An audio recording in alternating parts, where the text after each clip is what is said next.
지게제일 우빨리 존자입니다. 한자어로는 우발이라고 쓰여져 있죠. 우발이 존자, 우빨리 존자 같은 말입니다.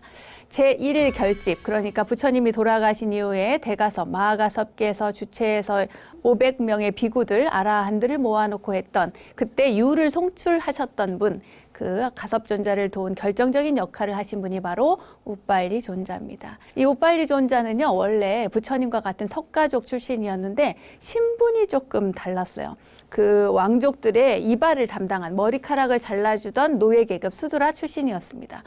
카필라성으로 6년 만에 부처님께서 오셨어요. 오셔가지고 바로 그 성으로 들어가지 않고 사람들과 함께 거리에서 공양을 이렇게 탁발을 해서 공양을 하고 그리고 제자들과 함께 거리를 다녔습니다. 이게 소문이 금방 아버지인 정반왕 귀에 들어가죠. 그래서 정반왕이 공양을 올립니다. 그 공양을 받으시고 부처님께서 그 공양의 대가로 이복 동생인 난다와 아들인 라울라를 출가를 시킵니다.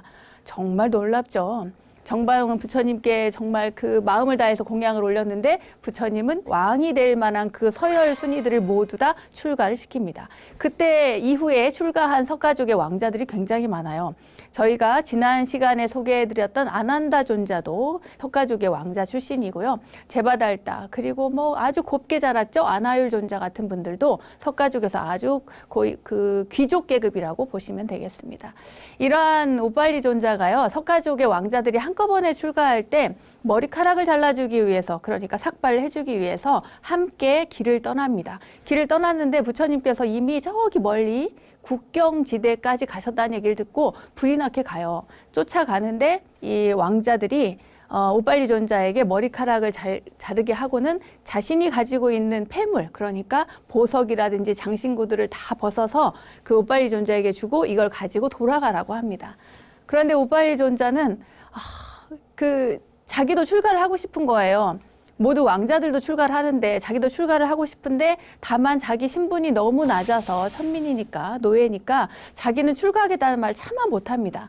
그때 본인도 출가하고 싶은 마음이 있다는 것을 얘기를 하니까 율장에 나옵니다. 그때 왕자들이 우리들은 신분이 높고 오만하기 때문에 이 노예 계급인 우빨리 존자가 먼저 출가해서 선배 스님, 그러니까 사형 스님이 되면 우리가 오만함을 더 줄일 수 있지 않겠나, 우리가 겸손하게 살 수 있지 않겠나, 이렇게 이야기를 하고 우빨리 존자에게 먼저 출가를 하라고 얘기를 합니다. 그래서 우빨리 존자가 부처님께 가서 말씀을 드리죠. 사람의 몸은 얻기 어렵고 부처님의 세상도 만나기 어렵고 또 밝은 시절은 더욱 만나기 어렵습니다. 부처님께서는 가엾이 여기시어 부디 제게 사문이 되도록 허락해 주소서라고 이야기를 합니다. 그때 부처님께서 말씀하시죠. 장하다고 하시면서 오라 비구여 라고 말합니다. 오라 비구여, 이 오라 비구여가 굉장히 중요합니다. 초창기의 비구들을 가르쳐서 설레 비구라고 합니다. 착할 선자에 올레자를 써서요. 오라 비구여, 착한 이여 이리 오너라 라는 이야기인데, 그래서 우리가 초창기의 비구 스님들을 모두 설레 비구라고 합니다. 착할 선, 올레, 설레 비구. 이렇게 오라 비구여라고 해서 우빨리 존자가 먼저 출가를 하게 됩니다. 그래서 출가한 다음에 그 쭉 순서대로 선배 스님들에게 이렇게 절을 하는데 그때 이 왕자들이 우빨리 존자의 발에도 절을 했다고 합니다. 이것이 바로 부처님의 그때 당시 신분제가 명확했던 2600여 년 전에 부처님 당시의 모습으로선 상상할 수 없는 굉장히 획기적이고 혁명적인 그런 사건이라고 할 수가 있습니다. 이 우빨리 존자는 나중에 지게제일로 알려져 있게 되는데요. 사실 이 우빨리 존자가 이 지게제일이 되는 과정이 있습니다. 원래는 그때 당시에는 스님들이 숲에 가서 수행을 많이 하셨어요. 숲에 조그마한 토굴 같은 걸 지어놓고 그렇게 정진을 하셨는데 세속과 조금 떨어져 있는 공간, 그곳을 아란야라고 하는데요. 우리로 생각하면 쉽게 말해서 토굴이라고 할 수가 있습니다. 이 토굴에서 정진을 많이들 하셨는데 이 우빨리 존자도 당신도 그 토굴에서, 그러니까 아란야에서 정진을 하고 싶었는데 그때 부처님께서 이야기를 해주십니다. 뭐라고 하냐면 우발이여, 그대에게는 아란야에서의 수행은 어울린다고 말할 수가 없다. 그러니 그만두는 것이 좋겠다 하는 거예요. 그래서 왜 그러지 하고 갸우뚱할 때 부처님께서 예를 들어서 설명을 해주십니다. 이 연못에서 목욕을 하는 코끼리 얘기인데요. 어느 코끼리가 이렇게 연못 속에서 목욕을 합니다. 너무 시원하게 목욕을 하는 거예요. 그 목욕하는 코끼리의 목욕 풍경을 보고 이렇게 토끼가 보고 있다가 와, 되게 시원하겠다. 나도 저렇게 가서 목욕을 좀 해야겠다 이렇게 생각을 합니다. 그래서 코끼리가 떠난 다음에 토끼가 그 연못으로 들어가죠. 연못에 들어가서 목욕을 하려고 뛰어들었는데 세상에 연못이 너무 깊은 거예요. 이 이야기를 하면서 부처님께서 그 우빨리존자에게 아란야에 들어가서 수행을 할 수 있는 사람도 물론 있다. 아주 많다. 하지만 그대에게는 이 아란야, 토굴은 걸맞지 않다. 그대는 우리와 함께 교단 안에서 정진하고 수행을 계속하는 것이 좋겠다. 이렇게 말씀을 하셨어요. 그래서 항상 부처님과 함께 언제 어느 때라도 교단에서 함께 생활하면서 계율에 대해서 명확한 판단을 위해서 모르는 것이 있으면 직접 여쭈어보고 계율을 잘 지키는 그런 수행자가 되어서 지계제일 우빨리라고 불리게 되었습니다.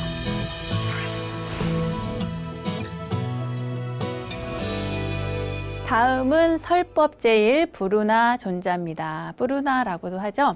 이 부르나 존자는요, 인도의 서해안 쪽, 그러니까 서쪽에 있는 수르나국 출신입니다. 이 수르나국은 인도의 서쪽에 있는 나라고요. 항구, 그러니까 무역항으로도 아주 유명한 나라입니다. 아버지는 아주 부호였고요. 이 부호인 아버지와 여종 사이에서 태어났습니다. 그래서 재산이 엄청 많은데도 불구하고 여종 사이에서 태어난 아이라서 돈을 한 푼도 받지 못하고 아버지가 돌아가신 이후에 집을 나오게 됩니다. 그런데 굉장히 영리하고 아주 똑똑한 그런 사람이었기 때문에 일찍 장사를 시작했나 봐요. 우두전단이라고 하는 향나무의 일종입니다. 전단향을 배에 싣고 국가와 국가를 이렇게 이동을 하게 되는데 7번째 항해 때 부처님의 가르침을 알게 됩니다. 이런 일이 있었어요.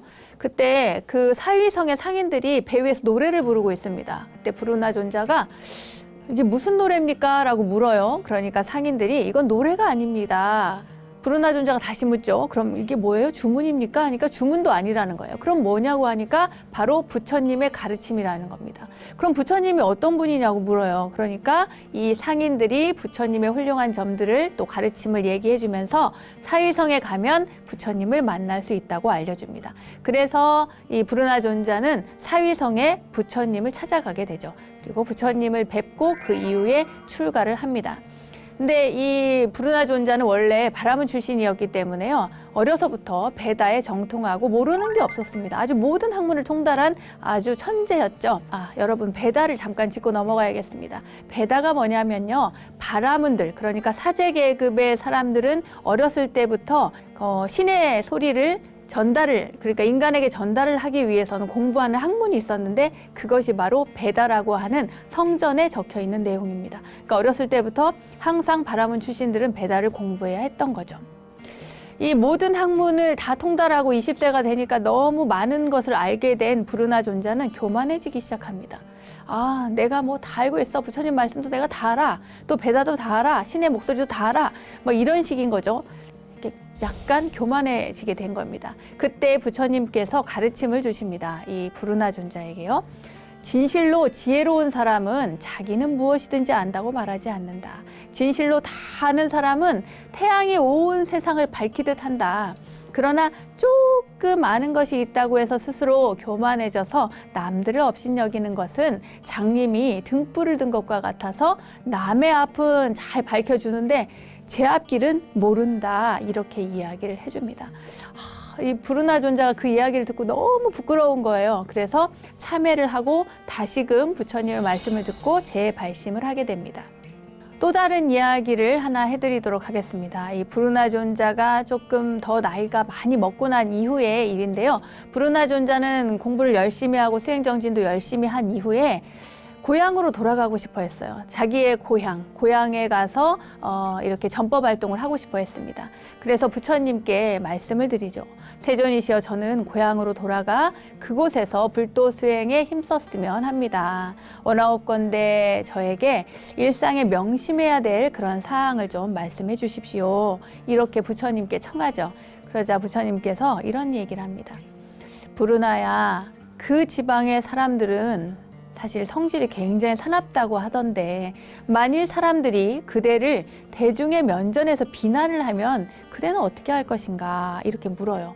그러자 불운하존자가 그때는 그들이 욕은 할지언정 지팡이나 돌멩이 혹은 손길이나 발길질로 저를 때리지 않는 것만으로도 좋은 사람이라고 생각을 하겠습니다. 이렇게 얘기를 합니다.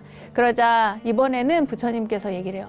그럼 그들이 만약에 나무나 돌을 가지고 너를 때린다면 어떻게 하겠느냐 이렇게 얘기하니까 불운하존자가 그때는 아니 돌로 때릴지언정 칼을 가지고 저를 해치지는 않으니 그것만으로도 그들이 훌륭한 사람이라고 생각을 하겠습니다. 이렇게 얘기를 합니다. 대단하죠? 이번에 부처님께서 다시 묻습니다. 만약 그들이 칼로써 그대를 상처를 입히면 어떻게 할래? 하니까 불운하존자가 칼을 가지고 상처를 입힐지언정 저를 죽이진 않으니 그들이 좋은 사람이라고 생각을 하겠습니다. 와, 대단하죠? 이번에 또 한 번 묻습니다. 마지막으로 부처님께서 만약에 그럼 칼로써 그대를 죽이면 그대는 어떻게 하겠는가 하니까 불운하존자가 불자 중에는 칼이나 동물로서 스스로 목숨을 끊으려고 했던 자들도 많이 있다고 들었습니다. 그러므로 그곳 사람들이 만약에 제 목숨을 해친다면 제 스스로 목숨을 끊는 그런 번거로움을 덜어준 것이라고 저는 생각을 하겠습니다. 이렇게 이야기를 합니다. 그래서 부처님께서 그래 됐다. 네가 그 정도의 인욕을 하는 마음 자세라면 너는 가도 좋다. 너는 그럼 수로나국으로 가서 제도하지 못한 자들을 제도하고 또 근심과 걱정으로 불안을 느끼는 많은 사람들을 평온케 해라. 그리고 열반을 얻지 못하는 사람들을 열반케 해라. 이렇게 이야기를 합니다. 그 이후에 그 수로나국은 진짜 무서운 사람들이 많았나 봐요. 항구 이렇게 바닷가여서 그런가요? 아무튼 무섭고 나쁜 사람들이 굉장히 많았던 그 나라에 변화가 생깁니다. 불운하존자가 오고 나서요. 그 불운하존자의 설법을 듣고 1년 동안에 500명이 출가를 하고 500개의 사찰을 건립하고 어마어마한 불교 국가로 발전하게 되죠. 그리고요, 이후에 이 불운하존자는 자신의 고향이었던 그 수로나국에서 열반에 듭니다.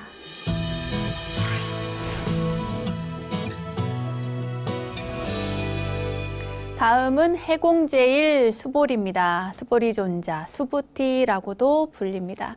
여기서 잠깐 조계종의 소위 경전이기도 하고 여러분들이 늘 독송하는 수지 독송하는 경전 가운데 금강경이라는 경전이 있잖아요. 그 금강경의 내용에 보면은 수보리와 부처님께서 서로 대화하는 내용이 나오거든요. 그때 부처님께서 수보리야 수보리야 뭐가 어떻고 저떻고 이렇게 말씀하시는 그 내용, 그 부처님의 음성이 들리는 듯도 합니다.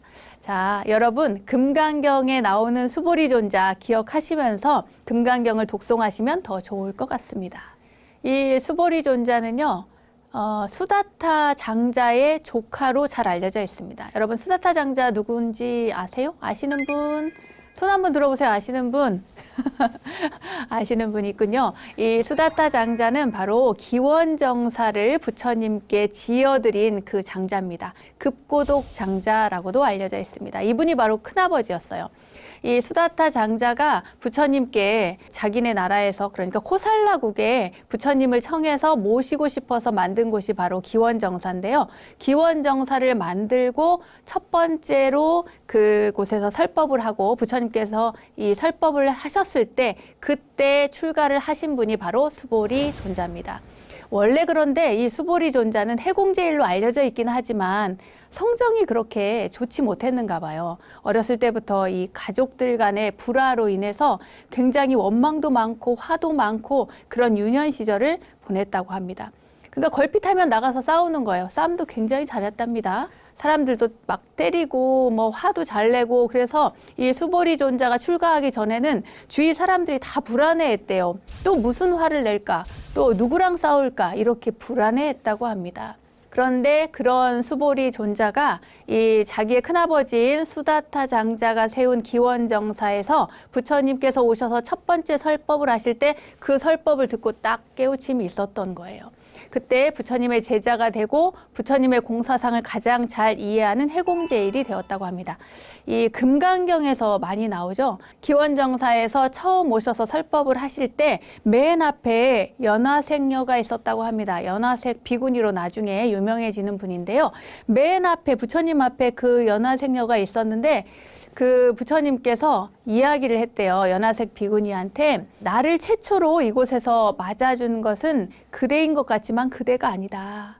누구냐? 바로 수보리다. 그 수보리는 나를 보는데 저 하늘을 보고도 내 법신을 알아볼 정도로 그 정도로 공에 밝다. 그러니까 그 누구보다도 내 법신을 최초로 본 사람이 바로 수보리다. 이렇게 이야기를 합니다. 그래서 저 허공을 보고도 부처님의 법신을 본다고 해서 해공제일, 물론 뭐 그때부터 시작일 것 같습니다. 그 나쁜 성정들, 싸움 잘하고 화를 잘 내던 그 모든 것들을 다 덮고 이후에 모든 것이 무상하다는 그 가르침을 뼛속 깊이 느끼고 해공제일 수보리가 되었다는 이야기입니다.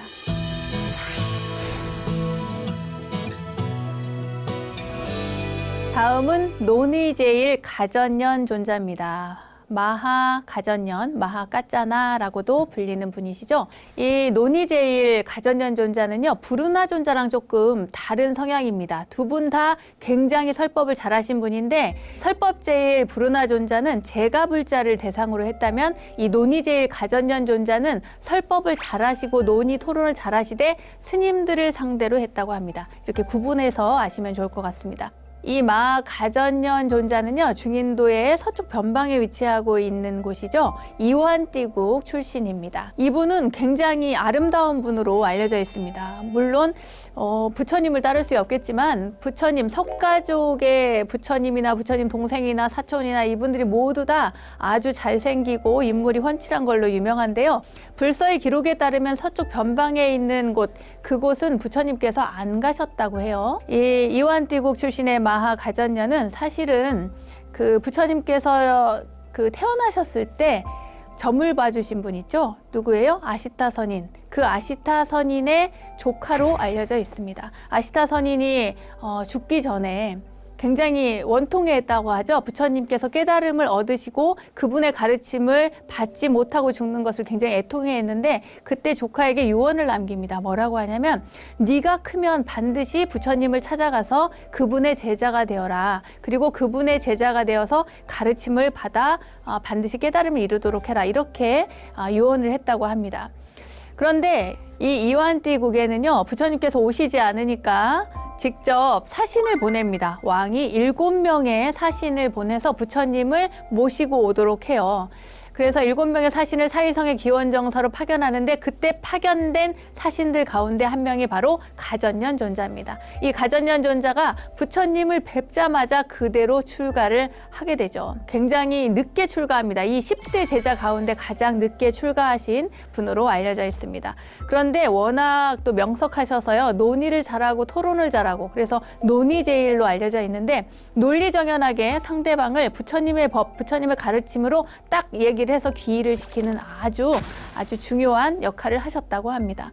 이 가전년 존자의 수행 이야기 가운데 이런 이야기가 있습니다. 왕사성에 타포우다라고 하는 정사가 있는데 거기에 사미띠라는 비구가 있었습니다. 그 비구가 하루는 그 천인이 내려와서 이 사미띠 비구에게 물은 거예요. 뭐라고 물었냐면 당신 혹시 일야현자라는 말을 알고 있냐, 일야현자의 개성을 알고 있냐 물어본 거예요.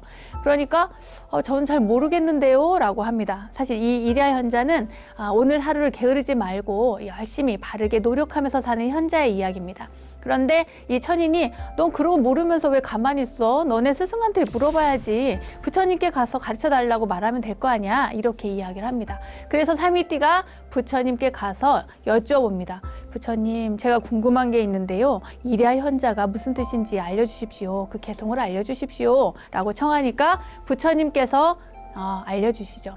아마 많이 들어보셨을 겁니다. 과거를 돌아보지 마라. 미래를 바라지 마라. 과거는 이미 버려진 것이다. 그리고 미래는 아직 오지 않았다. 그러니 다만 현재의 것을 그것이 있는 곳에서 잘 관찰하고 흔들림 없이 움직이는 일 없이 잘 간파해서 실천해라. 다만 오늘에 해야 할 일을 열심히 해라. 누가 내일 죽음이 있는 줄 알겠는가. 참으로 그 사신의 대군과 만나지 않아도 될 리가 없다. 이와 같이 간파해서 열심히 밤낮 게으르지 않고 노력하는 자, 이러한 사람을 일야현자라고 하고 적정자, 정묵자라고 하는 것이다. 이렇게 이야기를 합니다. 무슨 말씀이신지 이해 가셨어요? 그러니까 열심히 살란 얘기입니다. 그런데 사미띠 비구는 이 얘기를 뭔 소리지? 이해를 못했어요. 이해를 못했는데 부처님께서 이렇게 계속만 말씀을 하시고 그냥 이렇게 걸어서 나가신 거예요. 부처님 그게 뭔 말이에요? 알려주세요 라고 붙잡지를 못했던 거죠. 그러니까 이 사미띠 비구가 고민을 하다가 이걸 누구한테 뭐 여쭤봐야 되지 생각하다가 가전년 존자를 찾아가게 됩니다. 그때 가전년 존자가 얘기를 하죠. 아니 세존이 계신데 왜 그걸 저한테 묻습니까? 저에게 묻는 거는 이렇게 큰 나무가 있는데 큰 나무를 두고 작은 나무에 의지하는 것과 같은 거예요. 그러니까 부처님께 가서 여쭤보세요 라고 거절을 합니다. 그런데 사미띠 비구가 염치불구하고 제발 부처님을 대신해서 저한테 개송의 의미를 좀 가르쳐 주십시오 해가지고 그 이야기를 대신 가전년 존자가 해설을 해줍니다. 가전년 존자의 해설을 다 전해 들어요. 나중에 부처님께서. 그리고는 하시는 말씀이 그거 참 옳은 말이다. 내가 해설을 했더라도 분명 가전년과 마찬가지로 말했을 것이다. 이런 이야기를 했습니다. 아리스토텔레스의 3단 논법에 버금가는 그 5단 논법, 또 인명론 이런 것들을 아마 최초로 만드신 분이 아마 이 가전년 존자가 아닐까 싶습니다. 징일암경 제3품 제자품에 이런 이야기가 나옵니다. 부처님께서 하신 말씀이신데요.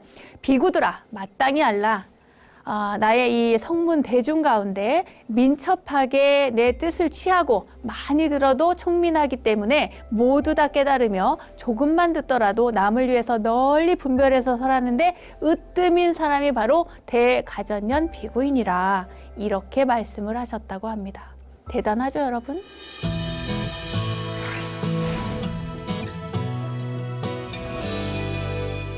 10대 제자 가운데 이제 마지막입니다. 마지막 10번째 밀행제일 라울라 존자에 대해서 이야기를 해드리도록 하겠습니다. 라울라 존자는 여러분 잘 아시죠? 부처님께서 출가하기 전에 태어난 아들입니다.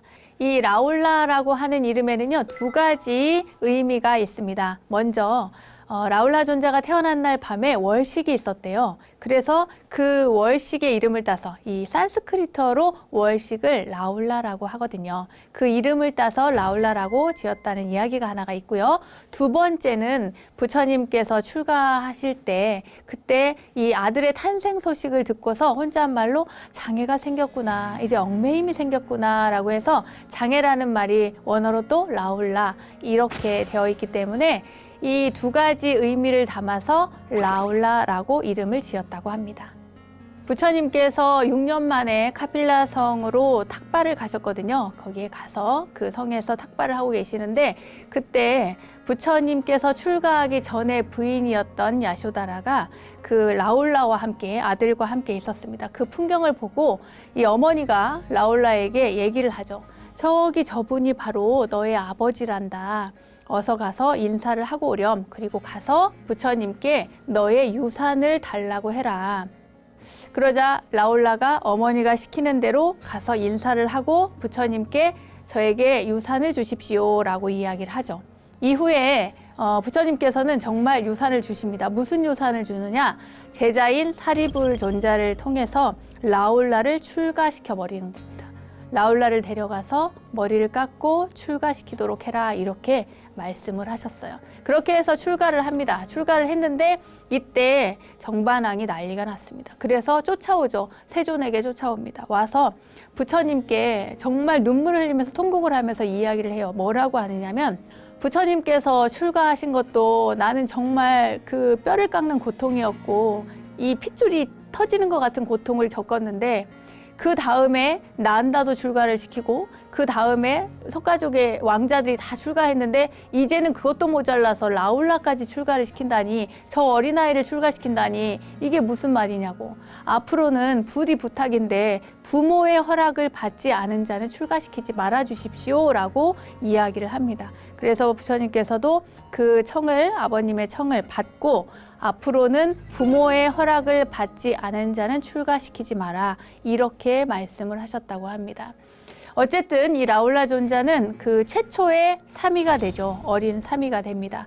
그런데 이 어린 사미가 더군다나 차기 왕위를 물려받을 왕자가 그 출가를 했으니 얼마나 삶이 재미가 없겠어요. 너무 심심하고 재밌는 일도 하나도 없고 하니까 장난을 많이 쳤던 모양이에요. 거짓말도 많이 하고. 한 번은 사람들이 와서 그래 부처님은 어디 계시냐 하면은 동쪽에 계시면 서쪽에 계세요 이렇게 거짓말을 하고, 서쪽에 가서 물으면은 서쪽에 계시냐 하면은 동쪽에 가셨어요 이렇게 정반대 이야기를 많이 했다고 합니다. 장난도 치고 거짓말도 하고 하니까 부처님께서 어느 날은 라울라를 불러서 이 이야기를 합니다.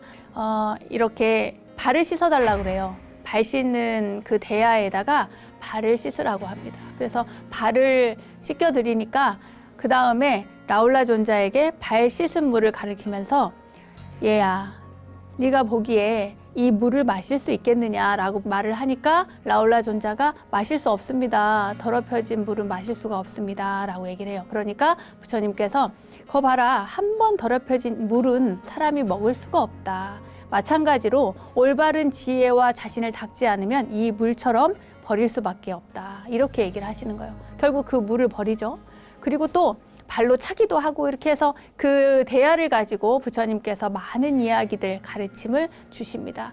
그리고 부처님께서 라울라 존자를 또 애틋하게 그 사랑했던 그런 일화도 있어요. 뭐냐 하면 사리불과 함께 어느 날은 같이 지내게 되는데 하룻밤을 보내게 되는데 머물 장소가 없어서, 그러니까 뒷간이죠. 뒷간에서 하룻밤을 보내게 됩니다. 보내게 되는데 그때 큰 뱀이 나타난 거예요. 뱀이 나타나서 여러분 생각해 보세요. 시골에도 뒷간에 잘못 가면 뱀이 있잖아요. 그런 것처럼 그 인도 땅에 그 뒷간에서 뱀이 나타난 거예요. 근데 라울라 존자가 그 옆에서 자고 있었어. 그러니까 부처님께서 꿈에 나타나셔가지고 일어나라고 합니다. 일어나라, 어서 일어나라, 어서 일어나라. 그렇게 해가지고 사리불과 라울라를 깨워가지고 그 위기에서 구하신 적이 있다고 합니다. 이 일화도 굉장히 재미가 있죠. 어쨌든 이 20살이 된 라울라는 나중에 비구계를 받고 아주 철저히 수행을 합니다. 밀행제일이라고 하죠. 남몰래 숨은 좋은 일들을 굉장히 많이 하고 선행도 많이 하고 정진도 많이 하고, 그리고 다란이를 잘 외워서 밀행, 밀교에서 말하는 비밀 밀자를 써가지고 그 밀행을 잘 했다고도 하고요. 직밀교행이라고도 합니다. 직밀교행, 바르게 밀교를 행했다.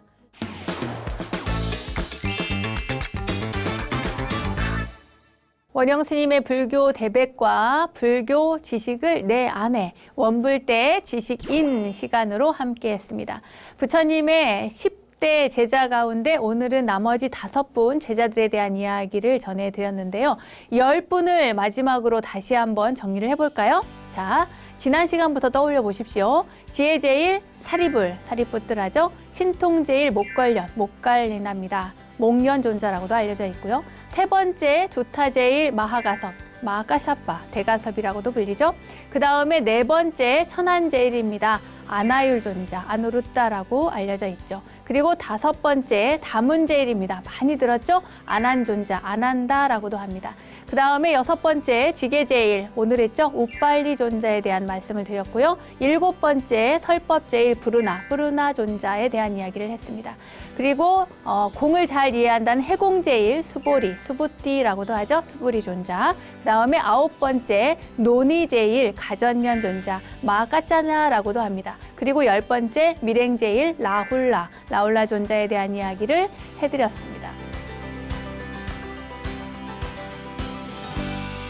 자, 이제 10분이 쫙 머릿속에 그려지시나요? 한 분 한 분 우리가 마음에 새기고 따라야 할 면모를 갖춘 분들, 부처님의 10대 제자들이었습니다. 자, 불교 지식을 내 안에 원불대 지식인, 오늘은 여기까지입니다.